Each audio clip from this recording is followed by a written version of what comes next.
Students, today we will discuss normality. तो बच्चों, आज हम नॉर्मलिटी को डिस्कस करेंगे। नॉर्मलिटी क्या होती है? सिंपल सा कॉन्सेप्ट है, the number of gram equivalents of a solute which are dissolve in 1000 ml और 1 litre volume of a solution is called normality. तो यही यहाँ पर करा रखा है। तो क्या है नॉर्मलिटी? नॉर्मलिटी है the number of equivalents of a solute which are dissolved in 1000 ml or 1 liter volume of a solution is called normality। इसकी यूनिट क्या होती है? इसकी यूनिट होती है नॉर्मल। अब आजकल जो क्वेश्चन आ रहा है, चाहे वो जेईई मेंस है, चाहे बोर्ड है, चाहे नीट है, सभी में ज़्यादातर क्वेश्चन 90% ml में दिया होगा वॉल्यूम। तो इसलिए हमने इस फॉर्मूले को ml में फॉर्मेट करने की कोशिश की है। तो आओ देखते हैं क्या है। x equal to N E V upon 1000 और n equal to X into 1000 upon E into V और n equal to n dash 1000 upon V. अब यहां पर क्या है भाई? x हम देखते हैं, x weight of a solute in, तो यहां कंडीशन लग गई इन ग्राम, ये ध्यान रखोगे। N normality of the solution, E equivalent weight of solute, V volume of solution, यहां पर फिर से कंडीशन है इन ml, तो ये दोनों ध्यान रखोगे। N dash number of equivalents, तो क्या है normality? The number of equivalents of a solute which are dissolved in 1000 ml or 1 liter volume of a solution। Okay,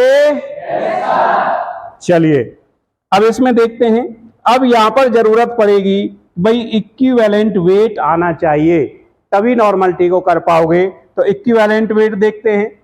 equivalent weight क्या होगा? बड़ा सिंपल है।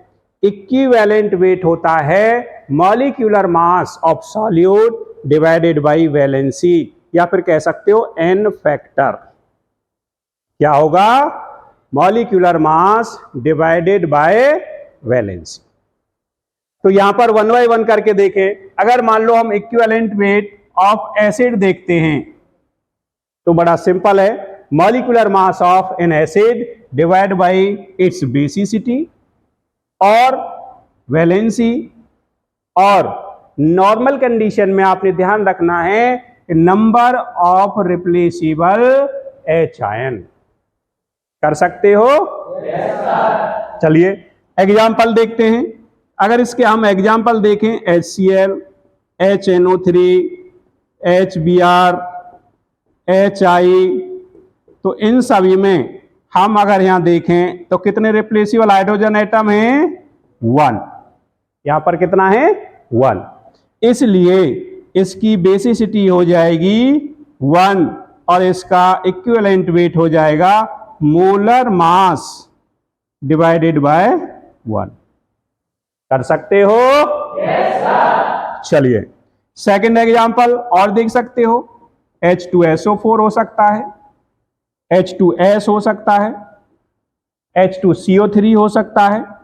तो इस तरह से H3PO3 हो सकता है। इसका ध्यान रखना, इसमें 2 आयनाइजेबल हाइड्रोजन होते हैं, इसलिए 2 है, यहाँ 3 नहीं आएगा, इसलिए यहां पर स्टार बनाया है। तो यहां पर कितने रिप्लेसेबल हैं? बोलिए 2।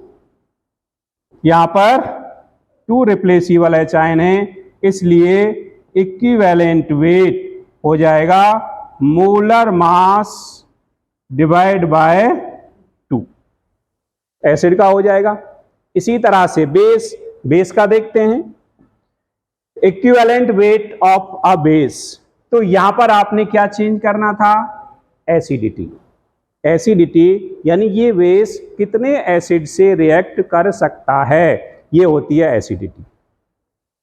वैलेंसी और सिंपल हमने पहचानना है number of OH negative ion, उसमें से कितने रिप्लेस हो सकते हैं, तो आपने निकालना था। एग्जाम्पल देखें।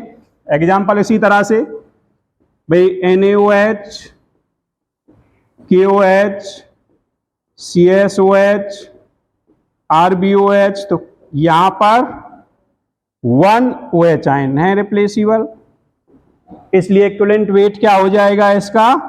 इसका इक्विवेलेंट वेट हो जाएगा मोलर मास डिवाइड बाय 1।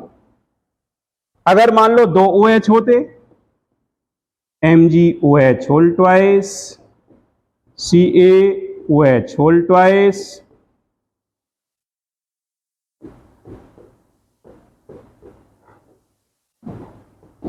इस तरह से, तो यहां पर कितने हैं?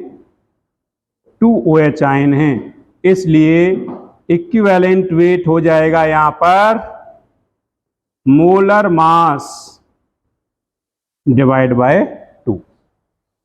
ओके, चलिए आगे नेक्स्ट देखते हैं हम।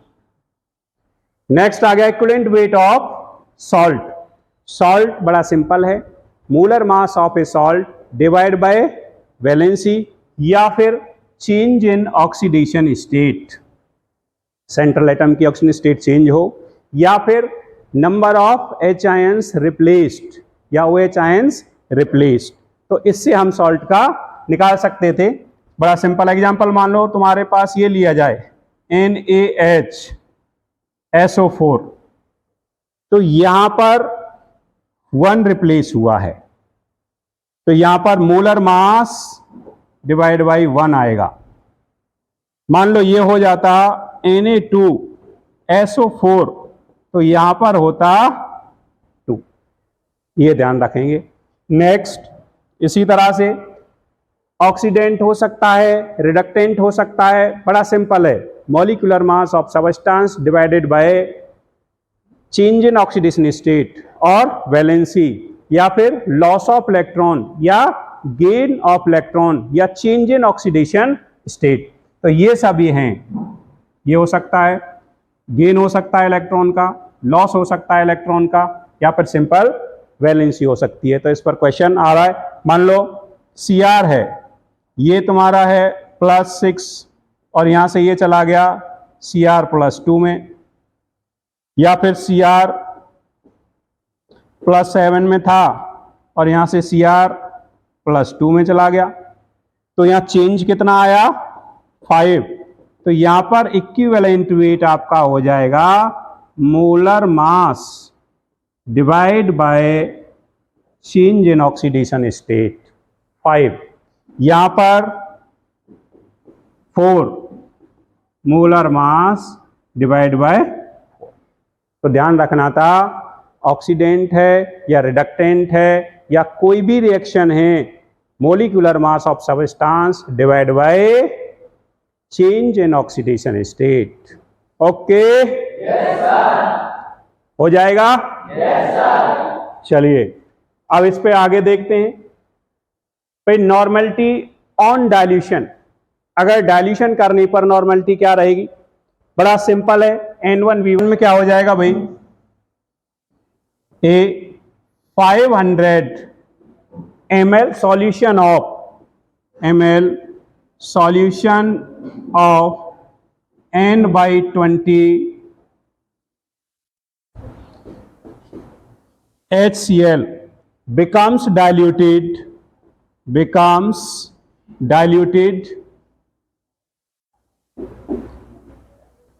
by adding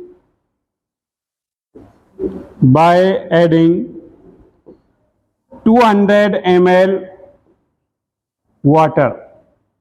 Then calculate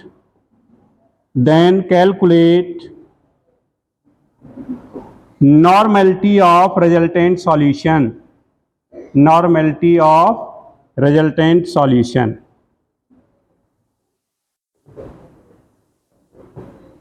तो बड़ा सिंपल सा था, क्या करना था आपने? N2 equal to N1V1 upon V2। N1 आपको कितना दे रखा है? 1/20। V1 आपको दे रखा है 500। V2 आपका आ जाएगा 500, 200, 700। तो इस तरह से आपने रिजल्टेंट नॉर्मलिटी निकालनी थी। Okay, next, normality of a solution by mixing. अब देखो यहाँ दो तरह के मिक्सचर हो सकते हैं, या तो ऑल आर एसिड्स या ऑल आर बेसिज, या फिर दोनों। जब सिर्फ एसिड या बेस होंगे तो रिजल्टेंट नॉर्मलिटी आपने निकालनी है NV। तो यहाँ पर जो नॉर्मल N है ये रिजल्टेंट नॉर्मलिटी है, ये फाइनल वॉल्यूम है या टोटल वॉल्यूम कह सकते हो। तो ये जो V है वो क्या हो जाएगा, V1 plus V2 plus V3 and so on. और ये normality of first solution, normality of second solution, normality of third solution, इस तरह से कर सकते हो। तो नॉर्मलिटी, उसके बाद यदि दोनों मिक्स कर दिए जाएं, acid as well as base, तो एक तरफ आपने एसिड लेना है या बेस लेना है, दूसरी तरफ अगर एसिड लिया है तो यहाँ बेस आ जाएगा और वहां बेस लिया है तो यहाँ एसिड आ जाएगा। तो ये न्यूट्रलाइजेशन। तो न्यूट्रलाइजेशन के बाद जो रिजल्टेंट बचेगा, जो ज्यादा वैल्यू होगी उसमें से कम को माइनस कर दोगे तो न्यूट्रलाइजेशन के बाद वो रिजल्टेंट आपके पास आ जाएगा। तो इस तरह से यहाँ पर भी रिजल्टेंट नॉर्मलिटी है, रिजल्टेंट सॉल्यूशन जो होगा उसकी नॉर्मलिटी है ये। अब यहां ध्यान रखना, जो V फाइनल वॉल्यूम है, क्या है, फाइनल वॉल्यूम, ये final volume V1 plus V2, इस तरह से plus V1 dash plus V2 dash, यानी जो वॉल्यूम है वॉल्यूम दोनों का ऐड हो जाएगा, लेकिन एसिड भी और बेस भी। इस तरह से फाइनल वॉल्यूम आपका बनेगा। आगे हम देखें। अब देखो इसमें बड़े सिंपल क्वेश्चन आते हैं कि 2 ml solution of KMnO4 is neutralize with 20 ml H2C2O4, calculate molarity of the solution. तो बड़ा सिंपल था। यहां पर तुम्हें ध्यान रखना है भाई, यहां MnO4 नेगेटिव आ जाएगा, यहां ये आ जाएगा C2O4 2 नेगेटिव। तो यहां पर जो बनेगा Mn2 पॉजिटिव प्लस CO2। तो यहां जो चेंज आया, चेंज इन ऑक्सीजन स्टेट, तो या बैलेंस या एन फैक्टर, तो यहां पर अगर देखते हो तो Mn है +7 और यहां पर है +2, तो चेंज कितना आ गया 5। और यहां पर जो चेंज देखोगे इसे 2 से मल्टीप्लाई करना पड़ेगा, तो यहां पर चेंज आएगा 2।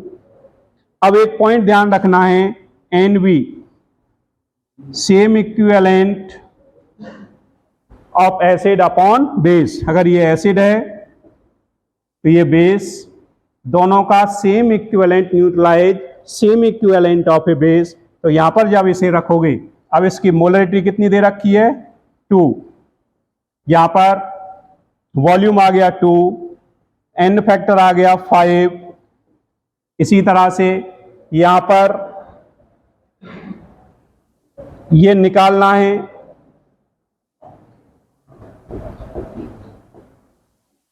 तो यहां पर क्या वैल्यू आ जाएगी भाई 20, और यहां पर चेंज कितना आया 2। उसके बाद कैलकुलेट करना था मोलरिटी। तो यहां से आसान तरीका से तुम M यहां पर निकाल सकते हो। ये हो जाएगा, तो ये हो जाएगा 10/20, तो ये आ जाएगा 0.5 मोलर। कर सकते हो? yes, कर लिया? yes,